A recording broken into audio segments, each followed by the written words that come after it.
আসসালামু আলাইকুম, আশা করি সবাই ভালো আছেন।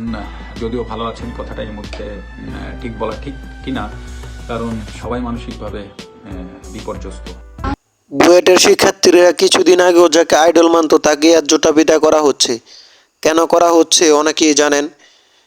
কিছুদিন আগেও যাকে নড়াইল এক্সপ্রেস বলে বলা হতো তার নামের নিচে আজ লিখে দিচ্ছে হেডার এক্সপ্রেস। কোটা প্রসঙ্গে যখন দেশ তোলপাড় তখন কিছুই বলেনি মাশরাফি। মাশরাফির সাথে ছিল তখন সাকিবুল হাসান এবং আরও অনেকেই।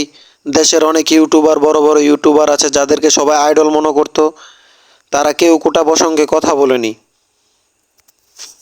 সেজন্য এতদিন যাদেরকে আইডল বলে মানত তাদেরকে আজ সবাই ছি ছি করতেছে, জুতা মারতেছে। এতটুকুই নয়, মাশরাফিকে জোকার বানিয়ে সাথে লিখে দিয়েছে হেডার এক্সপ্রেস এবং জুতা মারার প্রতিযোগিতা চলছে।